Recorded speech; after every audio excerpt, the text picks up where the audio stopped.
hit the button here, and we are recording. Okay, perfect. So Mike, looks like the audio is coming through. Anybody else care to let us know if the audio is coming through and the have eyes on the desktop here? We'll get started. Thanks, Elaine. Okay, all right. So before we get into the itinerary, of course, as always, just want to make sure that the lawyers aren't having heart attacks. So just want everybody to know that the webinars that we host Monday through Friday, of which this is one, they're here for educational purposes only. So everything we share with you here today is for your educational and entertainment purposes only. If you do need any type of investment advice, please seek out a registered investment advisor or a registered broker to get that type of info. All right. Before we get kicking here, just want to take the chance to let everybody know not only do we have the best scanner out there for the equity markets, but we've also built a community around that. Of course, these webinars are part of that community Monday through Thursday, but it all kind of starts as well with the Traders Room hosted by Barry Anderson. It's free. You don't even necessarily have to have a Trade Idea subscription to get a login to the trading room. And every day there's over 500 people in there listening, learning, contributing. Barry does a fantastic job at moderating as well and showing you some of his trades and his techniques. So if you haven't checked out the trading room, by all means, sign up. It's free. And of course, today's Monday. We have the office hours with myself and Steve. Trade of the week is tomorrow, where Steve takes the helm and Andy rides shotgun. Change things up a bit. We bring Dan and Brad in. Dan Merkin is the CEO and founder of Trade Ideas. Brad is our Chief Technical Officer, so always good to hear what they have to say. And then on Thursdays, we let Andy round everything out with Andy's trading studio, and I ride shotgun with him. So come one, come all. They're great places to learn about the techniques and the ins and outs of Trade Ideas. And before moving on to the itinerary, I want to also let everybody know that the Brokerage Plus for IB module is out in beta.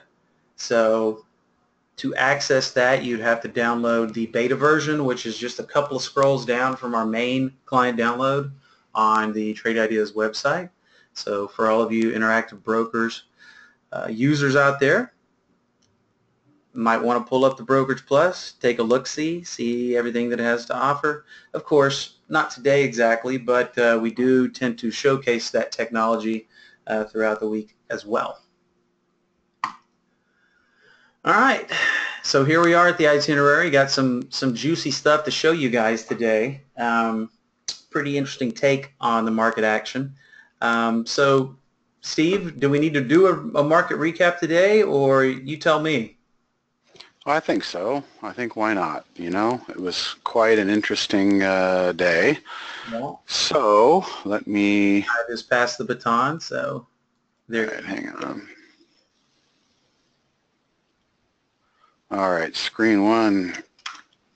Going to the SPY. Well, as we last left everybody with these two big red candles going into Good Friday last Thursday, the market had technically broken this trend line, had no end of day recovery, and we went into the weekend with a lot of fear. A lot of people probably weak hands sold into the weekend. Well, we came out of the weekend with not a whole lot of geopolitical news, and I guess the market took that as a good thing, and a bit of a gap up and a trade all the way back up, closing at highs. Now, you know, take note that we're still not back above this trend line that was broken. You know, this level up here was another level of support. This was a wedge that we had. So we're still kind of in no man's land outside of this wedge that was broken. So let's see if we can put, you know, anything back-to-back days type back together and get the price action back up closer to this line up here. If we can't, then, you know, this wedge is still going to basically play in terms of resistance for any price coming up underneath it. And that's the main one. The Dow basically broke some key levels on Thursday last week, and then bounced right straight back up into our range. So we're back here into the no man's land range for the Dow. The IWM, which has been lagging a lot, and I keep mentioning this could become some sort of a head and shoulders, but we would need a market sell-off for that.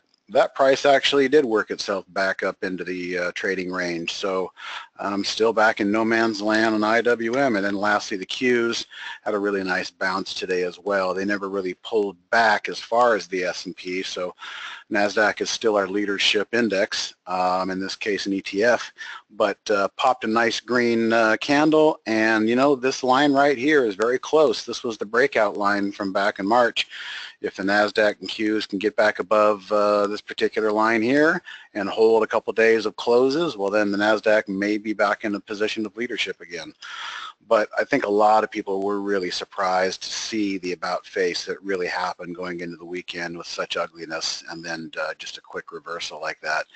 It happens, but it's not really an unusual scenario when you've got weekends going into a long 3-day weekend, especially with some geopolitical uncertainty, to say the least. So, you know, one day was a nice bounce, but one day does not a complete recovery make, and we'll see where it goes from here. And that's pretty much all I've got to say on the major four markets, unless you want to add anything. Nope, that pretty much, short and sweet. Once we broke down out of those trend lines there, well, just have to wait and see what happens. Exactly. Not get overcommitted one way or the other. And it kind of ties in nicely to what we're going to talk about today, because, well, let me get my screen back up. Okay, you guys should be seeing me again here. All right, so as Steve was just pointing out, the breakdown, the SPY, and then of course, look at what we had today. What do we have? A small gap up, and then just a nice trend to the upside. However, if you're trading this market live or had your ear to the ground as well to a lot of other traders, a lot of people out there saying today wasn't such an easy day. And of course, easy is a relative term. I personally never even like to use easy when we're talking about trading the markets for obvious reasons. But before I get too far off topic here, let's just look at what we're going to talk about. Now, we're going to talk about Holly. Of course, it's going to be pretty short and sweet because for the stat model today, a lot of noise. She couldn't really do much of anything today except, not lose a whole lot. So let's just go ahead and jump in here and take a look at what Holly did today. For those of you newcomers who might be attending a webinar for the very first time, Holly is our AI, and she is a statistical model. So all of the strategies that she brings to bear for each session, they're statistically weighted, and we can see the statistical probability listed out here for today's action based on a 40 trading day backtest. So, we had 1, 2, 3, 4, 5, 6, 7, 8, 9 total strategies. 6 were longs and 3 were shorts. And we can see how many trades each respective strategy produced today. So you can see wasn't a whole lot of activity. We had 4 trades up here, 2 more here, and 2 more here for a total of 8 trades among all of these strategies. Now, whether we're looking at risk on or risk off, pretty much the same result. Risk on simply meaning the difference between risk on and risk off. Risk on is buying a position and staying in it throughout the day. The numbers we're seeing now are showing us what would have happened had we taken every Holly trade and simply held it to the close. So this is a simple point basis or a 1 share basis. So 16 cents, we could extrapolate that out a little further and say, okay, if we bought or sold, according to whether it was short or long, if we executed all these positions with Holly today on a 100 share lot, we held everything to the close, got out right before or at the close, we'd be down about 16 bucks right now. So nothing to write home about. Risk off is simply Holly not holding to the close, but obeying her rule set. In other words, did the stop loss get hit? Did the profit target get hit? or perhaps it was the time hold that had expired, and of course we can see what all the timed holds are, or what the strategies are designed around over here in this column. 45 minutes, 60 minutes, 120 minutes. So these are all intraday hold times for the AI. All right, so whether we're risk on or risk off, pretty much the same result, plus or minus 13 cents. One thing we like to point out, or I personally do, is we can kind of get a feel of what to expect from the statistical model pretty early on in the day. Today's a classic example. We can see, and of course, hopefully in the future we'll be able to stretch these charts out and play with them a little bit more. It's kind of hard to make out, but if you squint real good, you can see stat model was flat when she started initiating trades, briefly went positive, briefly went negative. So we had a little gyration here. So we can always look at this as the progression of the intraday portfolio that Holly opens up on a daily basis. And a lot of the times on the winning days, we'll see the green, red shuffle, and then it'll catch some green and never look back. Today we had the exact opposite. Green, red, things went to the downside, never really recuperated. Chart's going to look the same pretty much no matter what option we look at here. So one thing we always like to point out is Holly is, people need to view Holly as yet another trader. It's a statistical model. So if there's a trader sitting next to you trading with statistical probability, it's probably a pretty good thing to pay attention to. See how that model is doing on any given day. The best analogy here is the surfing analogy. Waves are rolling in at 1 foot. Not a whole lot of people are going to go out there and expend their energy because, well, pretty obvious. Can you even ride a 1 foot wave? Not really. Now, if the waves are 5, 6 feet coming in, you're going to see a lot of people out there because it's conducive. So Holly is that model that's going to surf, whether there's any waves at all or whether they're 1 foot or half a foot, just to show you what's happening out there if you're exercising a statistical model. And today was a good example of not a whole lot of statistical things coming into play today. In other words, a lot of noise. So if we pull up the All Trades blotter, which is Holly's live trading blotter, we can see when the trades were issued if we'd like to sort by time, or we can always sort by any of these other metrics. So here we can see the risk on and risk off columns. So if we just sort by winner to loser, here are the winners, here are the losers. Nothing to really write home about today. Now, a lot of the times, this risk on column, we'll have a lot more of these type of guys right here. Now, one of the exit reasons that I didn't hash over earlier, I talked about a profit target, talked about a stop loss or a timed hold. Now, these are also two additional reasons why Holly can get out of a trade, is a profit save or a reduced risk.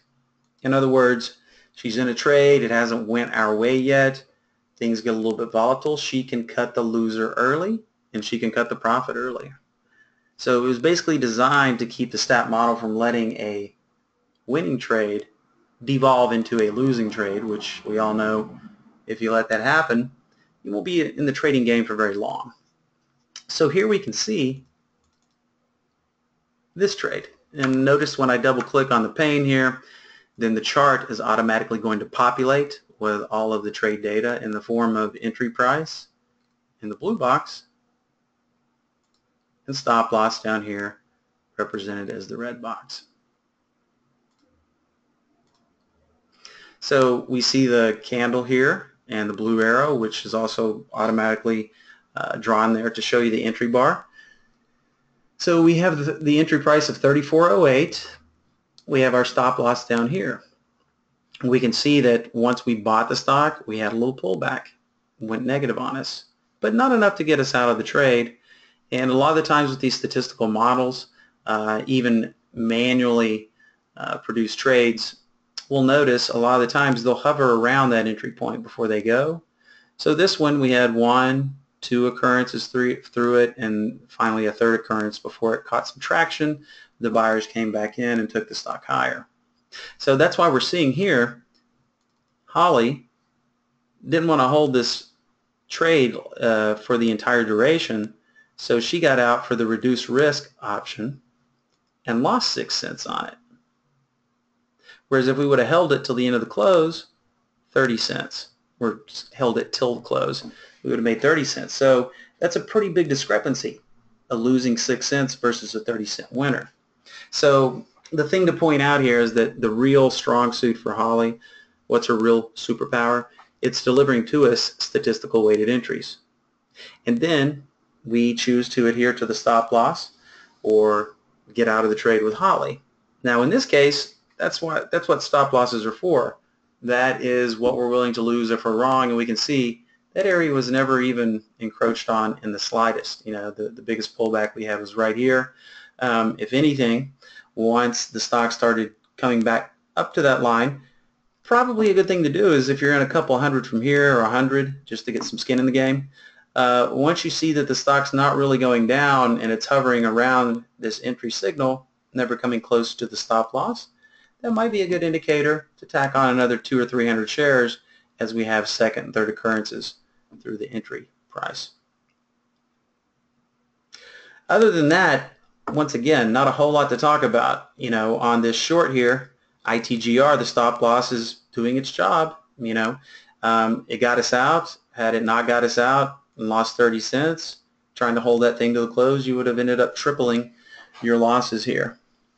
So all in all, I don't want to spend too much time on Holly today because the stat model is the stat model. It's casino type odds. So, you know, one day does not dictate how well the model is doing. So we've got the rest of the week coming off of a long weekend.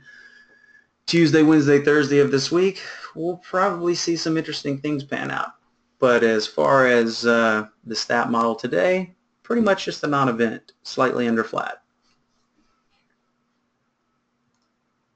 And by the way, if anybody has any questions about Holly, by all means, take the opportunity to type those into the questions panel, and we'll get to them when we have a little stopping point here.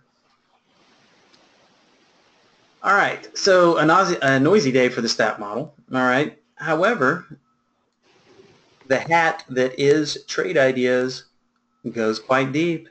It's not just about Holly. Of course, it's easy to get caught up in the AI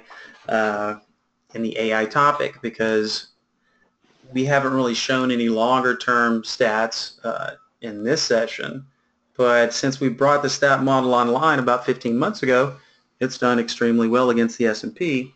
But just keep in mind, it's a casino type odds system. You know, even the casino is going to have losing days, just like any trading system is going to have losing days. Good point. Okay, so next on the list, and this may seem familiar to some people, I've been talking about it a little more frequently in the past couple of webinars.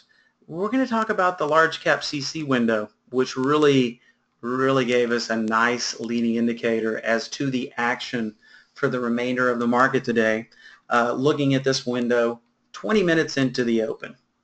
So let's go ahead and talk about that guy real quick and why everybody should be watching and learning from it. Now, I think I might have covered it up here. So let me see if I can find it.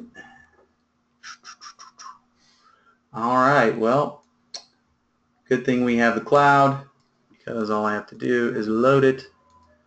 Give me 1 second here.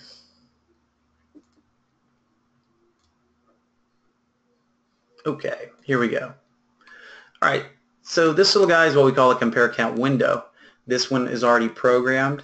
However, just keep in mind, you can always come up here to the TI toolbar, click on New, and you can always spawn a compare count window to try to put your own configurations together. So just want to point out that in these windows, we have a green data side and a red data side. So by default, if we look at this one that I just pulled up, by default, if we go into configure and take a peek, what you're going to notice here is we just have some very loose filtering, and I mean loose as loose can get. Average daily volume of 10,000, 1 to 250. Only way we can get looser is to have nothing here. And then when the alerts, new high, pre-market, post-market, or regular new high. And then of course in the red side, you got the exact same filter set and just the opposite alerts. anything hitting a new low, pre-market low or post-market low. So in essence, we've got a strategy window in the green data side and one in the red data side, and every time one ticks off a symbol, this little guy is going to keep count for us.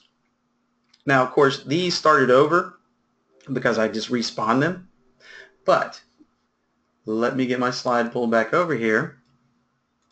And what you're seeing right here, you're seeing what this big cap compare count window looked like 20 minutes into the open today. So at 9:50 Eastern, 6:50 Pacific Standard Time, this is the reading that I got for my large cap compare count window. 61% green, 39% red.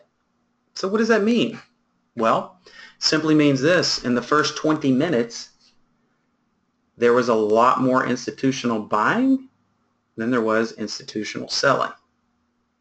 And of course, I'll go one step further. Institutional orders in a stock, whether they be large buy orders or large sell orders, the exchanges already have that information before the market opens. They know if there's a big buyer or a big seller in that stock. So extrapolating on that, going, okay, well, what are the big boys doing? Well, everybody knows what the market does in the first 5, 10, 15 minutes. I mean, market opens and it's just like whoosh. Imagine if they opened the floodgates at Hoover Dam, all the water that would just come gushing over there, all the power, all the chaos, right? And then, of course, as time progresses, the first 2 minutes, 3 minutes, 4 minutes, 5 minutes, that huge flow kind of starts to slow down, and probably, depending on the day, maybe 15, 30 minutes later, we're just at a normal, what you could call a normal flow. But a lot of stuff got done in that big glut. So if there is a big buyer or seller, they're going to do a large portion of it in that melee that is the opening 1-2 minute time period. That's just the way the ball bounces. Now, they can't do it all. They can't do all the buying or all the selling in that one stock. They got to back it off. But guess what? It's going to be trackable, all right? Those institutions buying and selling in that opening flurry, they're leaving footprints behind. And this little guy can catch them. And you're calling these institutional because of the filter set that you're working with, right?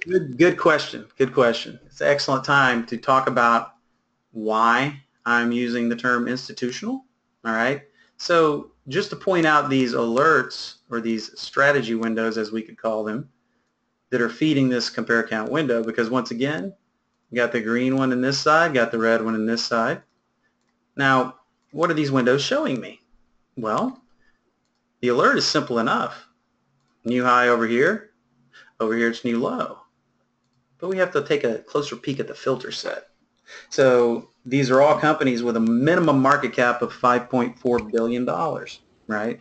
Which just happens to be the minimum market cap that you must have to be considered for an S&P component.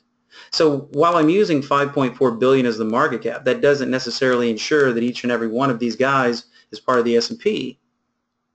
But that was never the goal, right? They're huge cap, large cap companies. So, you know, if you just take a glance at some of these symbols that were coming through at the close, you know, you'll notice that. Same thing with stocks that were getting sold by the institutions today. Now, is there a way to absolutely prove that this is institutional interest? Well, no. But if we use some common sense, we can pretty much say, yeah, there's no way to prove it's 100%. But, you know, if we take the Occam's razor perspective or reduce it down to its bare essences, then what are we left with? You're looking at a stock that usually trades 1 million shares a day that might finish today trading 3 or 4 million shares and make a huge move to the upside or the downside. Well, ladies and gentlemen, the day trading community, me, you, and all the rest, we can put some volume into a stock, but not this type of volume. So the only reasonable explanation is that it's more than likely what the institutions are doing for the day. So if you buy into that, then this next step makes a lot of sense, because we don't just, you know, the 5.4 billion is not the linchpin here, all right? Who cares if a company's capped at 5.4 billion if the stock's just going to trade its normal volume today? Because they've got algorithms for that. You know, if GE is only going to trade its normal volume, put the algo on it. That way, anybody that tries to play one of these setups that comes out of Trading 101 book probably is going to get their lunch money taken from them consistently. Now, the same pattern I can show you where the institutional volume is flowing. In other words, volume is like the river. If you jump in the flowing river, what's going to happen? You're going to get whisked downstream. No ifs, ands, or buts about it. But if you jump into the river and the water's just kind of flowing, but you can stand there, not get knocked over, well, you might get downstream, you might not. Depends on how deep the river is in all spots. You hit a dry spot, you're not going anywhere. So see, these windows are ensuring the volume is there because we're looking at the 1 minute metric, which you're not just catching these on the one-off where it takes a crazy 1 minute spike. Typically, this is happening all day.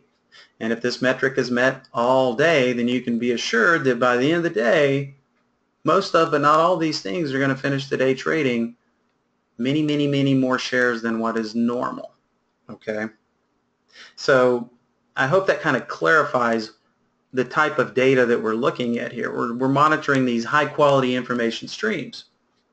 So 20 minutes in, we get this reading here, which tells me the charts and the indices might not indicate it because this is the only way to derive this type of information. Okay, and what is a good bias? Is it 51%? Because we're always told, hey, you only got to win more than 50% to have a successful system. But the closer you're hovering to right at the 50% mark, your winners better be multiples larger than your losers, right? So when I look and I see a 61% bias one way or the other, of course today it was to the green side, well, you can bet your bottom dollar that that means something. A lot of the days it'll be a 55-45 split. Same information applies, but that's telling you something as well.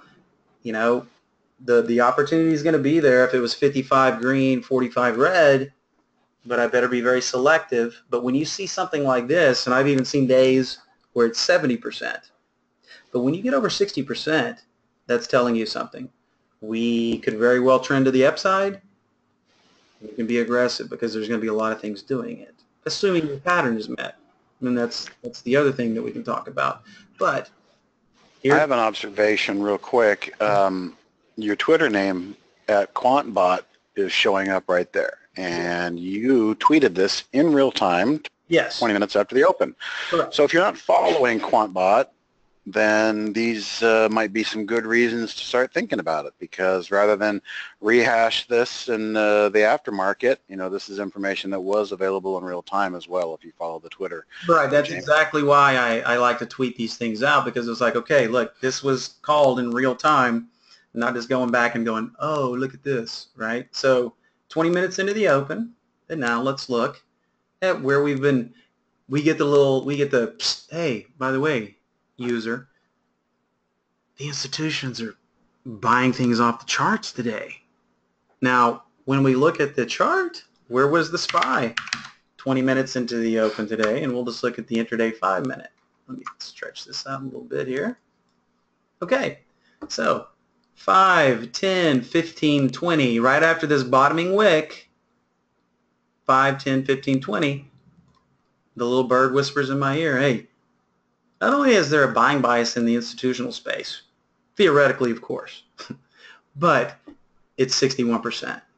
So that tells me underneath the first layer of the market, everybody's looking here, they're looking at the market action. Of course, they're wondering at that time, well, are we going to go all the way to the bottom of Thursday? You know, what's going to happen? Of course, this little candle looked like the worst inside day ever at this point in time, right? But here's the bird, comes along and goes, tweet, tweet. Guess what? Huge buying bias. Hell, just trading the SPY alone, you could have been like, you know what? I'm good with that little piece of information. I'm gonna take me some long SPY here. I'm gonna use the bottom of this wick as my exit, and off to the races. So, you know, this tends to mean something. That's why I want to point it out again, because more times than not, and of course nothing is ever 100%, but this little guy right here can serve as a really good leading indicator. And guess what? Leading indicators have been trying to go extinct for a very long time. They're harder and harder to find. The old ones that used to work, just simply watching the futures contracts to try to predict which way the market's going to go, it used to mean a whole lot more than it does today. But when you can pull the layer up and create new things and go, okay, well, it might make sense to know what the institutions are doing today. And then build a window like this to track it to where all we have to do is look and go 20 minutes in, okay, this makes a lot of sense. I'm going to pay some attention to it. So, just a beautiful heads up on the remaining market action today. Nobody else is looking at data in this perspective. How do you extract data from that crazy opening flurry? Because without an idea and without filtering, it's chaos. It's white noise on a TV screen. But through some things like this, we can actually create some interesting things that give us little hints about how the day might unfold. And yes, I'm going to drop this window into the chat area along with a couple of other ones before we're done here. So anybody that wants this window will have a cloud link to load it up and do that. All right, now let's talk about alpha predator stalking, because it was all over a little stock called CBLI today. And if we just show you a nice little picture of CBLI today, well, so a lot of discussions on that one on social media today too as well. Right. So many beautiful things to point out about this stock. Okay, now number one, this window is the one that identified it the fastest in my little repertoire of windows. All right, so I've got this showing us what did this window look like 15 minutes into the open. So what I did is I just went to time frame, said use historical data. We type in our time slice and hit OK, and now it's showing us what the window looked like between 6:45 and 6:50 Pacific Standard Time, add 3 hours for Eastern. So we had two stocks on here, CBLI and wait for it. Now, do you think CNBC was talking about those two names? I don't have to think, Steve. I know for a fact, well, I can be 99.9% sure since I don't watch CNBC, but I would bet at least $100 without even knowing that it was not talking about. Okay. I'm betting the same thing with you. Yeah. Or you probably didn't hear Bloomberg talking about it either, or any of these mainstream so-called financial networks. You probably heard them talking about, I'm sure they talked about Snap and Facebook and Twitter and Amazon, probably more than they should have, but no, you weren't going to find anybody out there jabbering about CBLI because it's not in their mainstream narrative, and don't even get me started on that. But no, CNBC was not talking about this, but yet alpha predator stalking told us about it 15 minutes into the open. So if we even extrapolate out to 20 minutes, 5, 10, 15, 20, we can see the price, 250, drew a line straight across from 250, so we can see, hey, you had all this time to make a decision on CBLI. And maybe we should give them a copy of the Alpha Predator Pro. Nah, that'd just be helping them. I've got it all queued up. You're going to get all these windows. No, I'm talking about give CNBC a copy of the Alpha Predator. Yeah. Then they can start doing their job. Yeah. Well, I think we've done that with the New York Stock Exchange recently. Well, we have, and it is very recent, so maybe more to come on that. Right. So, little alpha predator stalking says, hey, 15 minutes in, CBLI. Now, if we're trying to decide, okay, what's the risk here, of course we could use the bottoms of these wicks if we made an entry anywhere from here to here. But let's say we watched it, maybe we bought 100 just to get some skin in the game so that we pay attention to it. and then we're in the money a little bit, and then it pulls back. Just like I was talking about earlier, whether it's a holly play, whether it's something like this, a lot of the times we'll see it hug, 250 was the price here, it's hugging the 250 line, and then it catches some traction. Of course, these wicks, a lot of people are disregarding opening 15, 20, 30-minute wicks. Of course, if we're playing by the rules, this price did occur, just didn't stay up there for very long. So if we're playing strictly by the rules and we draw a little line here, then when I see this brought to my attention, number one, I'm looking over here, Steve, and what sticks out? Nada. What sticks out here? We're already at this line, 250. Oh, yeah. 250, we're already up here, all right? You're above resistance. You're clear sailing. What might we bump our heads on? Air. That's all there is to bump your head on, air. So there's nothing holding it back. And when I see that type of action, I'm like, you know what?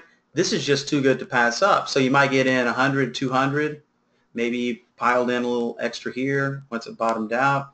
But the next thing on my mind would have been this point right here. And why is that? Because it's breaking out of that opening 5, 10, 20-minute range. So it set its low down here. It set its high here. Takes a little nap. We're already aware of it. We know what's going on over here. Tremendous upside potential. Nothing to bump its head on. So pile into 100. Maybe we're in 200 here. But then as soon as this occurs, that's when I'm going to pop into some more here, when that range break occurs. And if it's doing high volume, even better.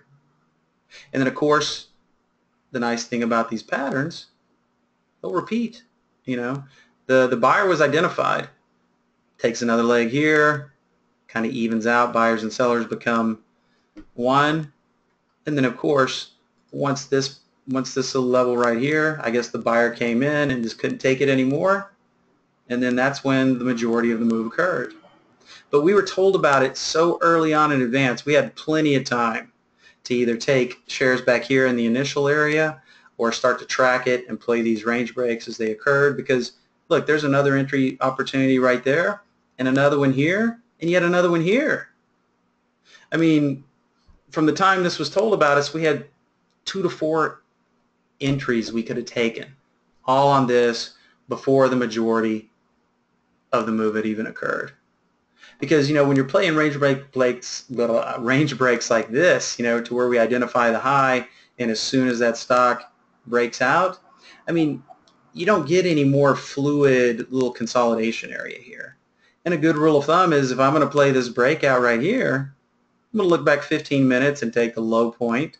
So, we could have made an entry there. And this is kind of just trading 101, ladies and gentlemen, with a range break. But, entry bar here, 5, 10, 15, the stop loss would have been down here, and it never even came close. That's a classic example of really, really low risk for some high reward. Of course, they don't all turn out like this, but this is just a very good example, and it was one of the most widely talked about stocks in the market today on social media and through a lot of other media, except mainstream media, right? So once again, one of the soup du jour served up early within the first 15 minutes, 15, 20 minutes of the open.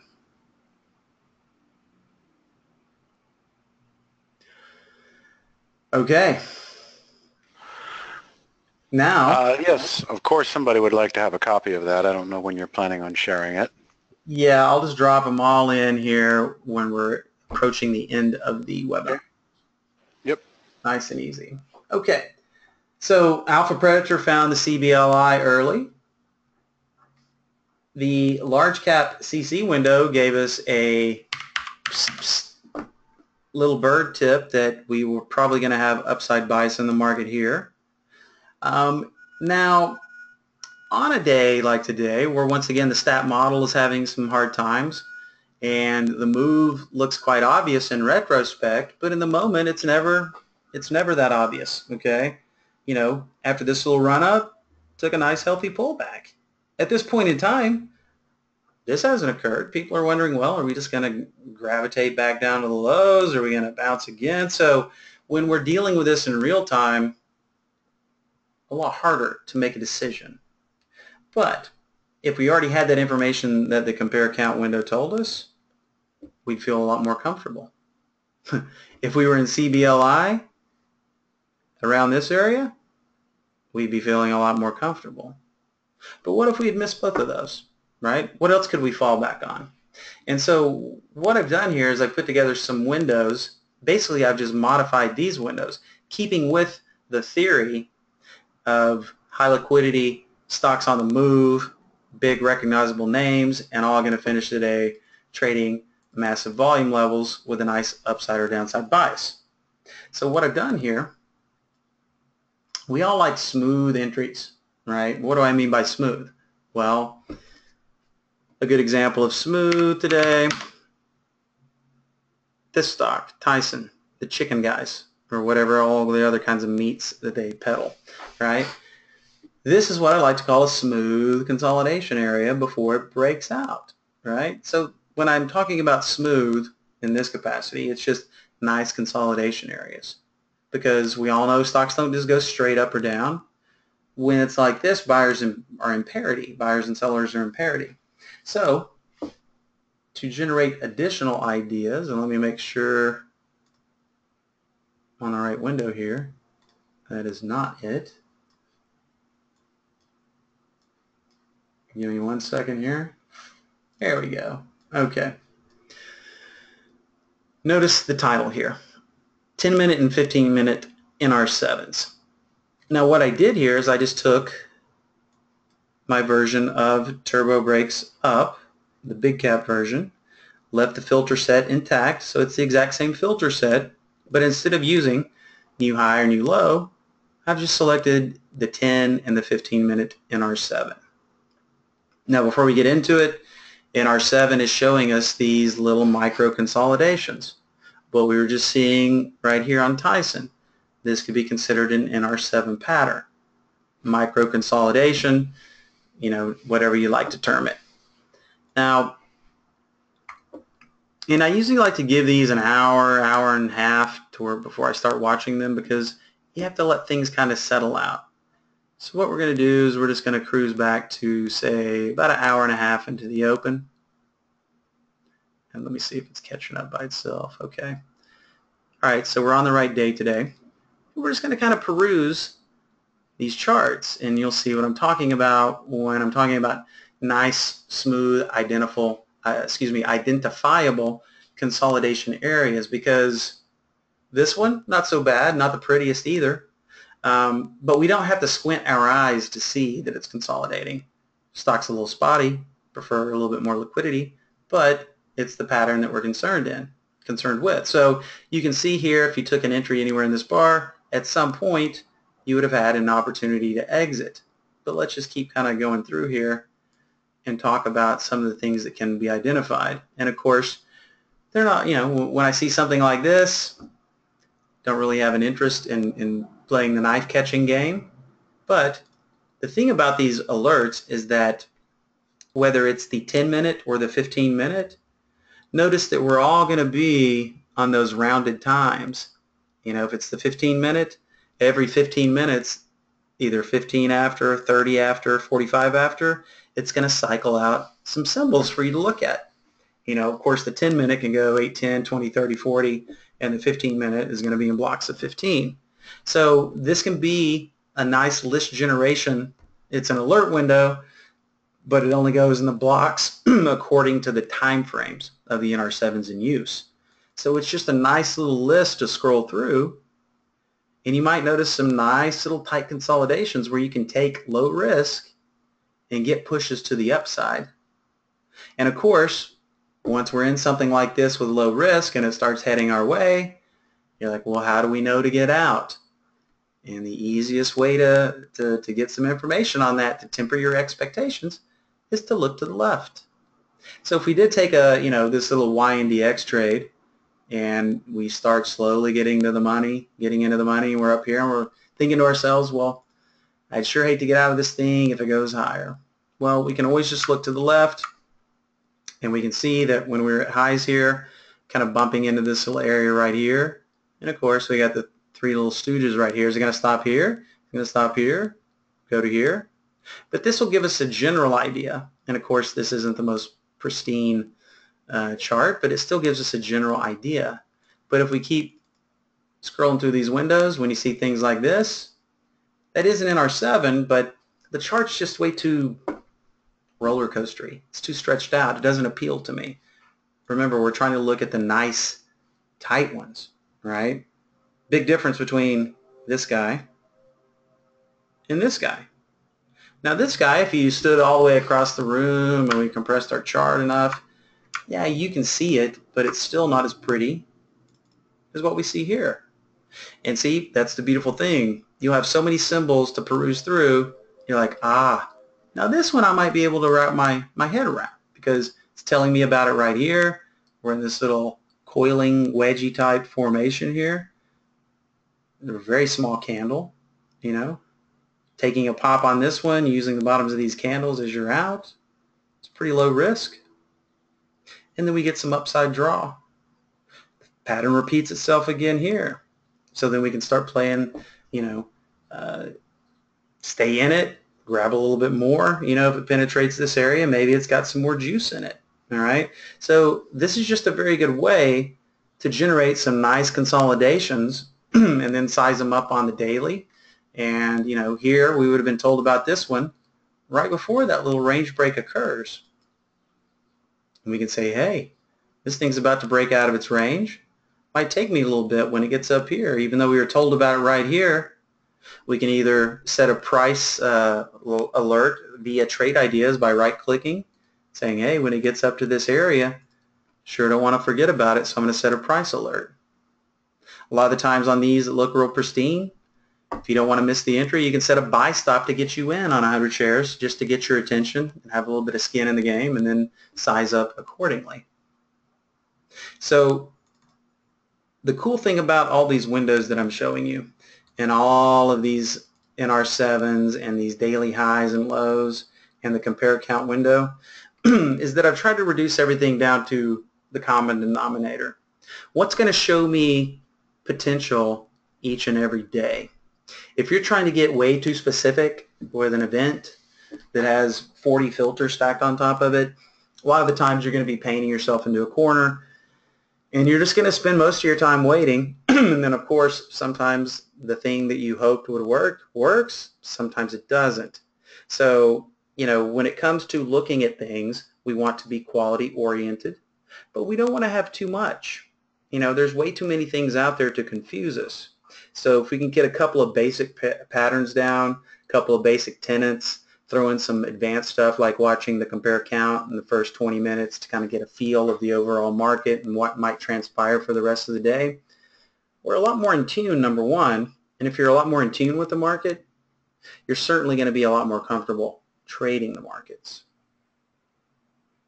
So I hope all this kind of comes together and gels because, you know, once again, just to recap, we're looking for nice tight consolidations when we're monitoring the NR7 window. We're not trying to take everything that comes across.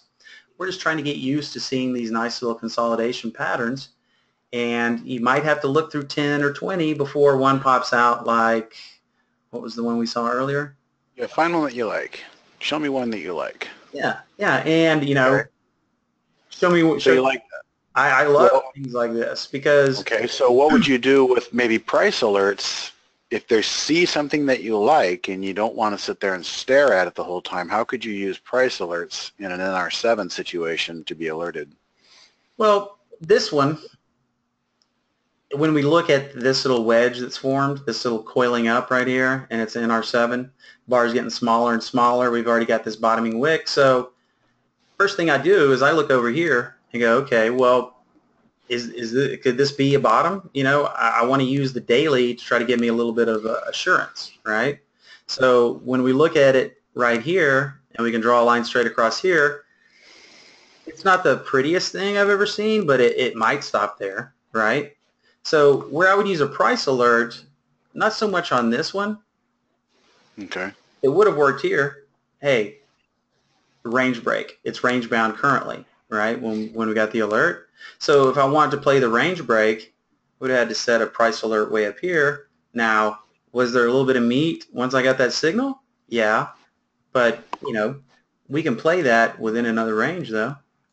Yeah, I just want to remind people that the price alerts are there for you to use and to set, and they're not going to trigger and give you any ideas unless we first set them and input ideas into the price alerts. Yeah, let's find one where the price alert would have worked out a little more advantageous. All right, here's an interesting one. This chart's a little stretched out. Like I would have had no interest playing it up here because when we're leading up to a range break, don't like to see near that much energy get expended, and we don't want to see it going vertical, right? Because it just makes us think, well, as soon as I buy it, it's going to pull back. We can see it did take a little pullback.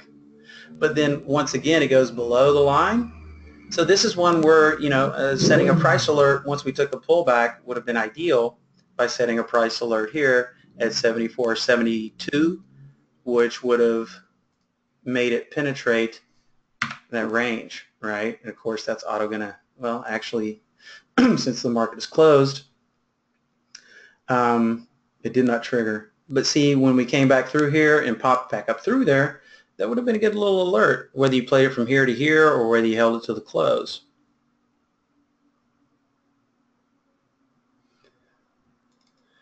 So just keep that in mind. NR7s are for nice little consolidations. You'll want to consult the daily to give yourself reasonable expectations. Is it already bumping its head against some support? Is it snuggling up against some resistance?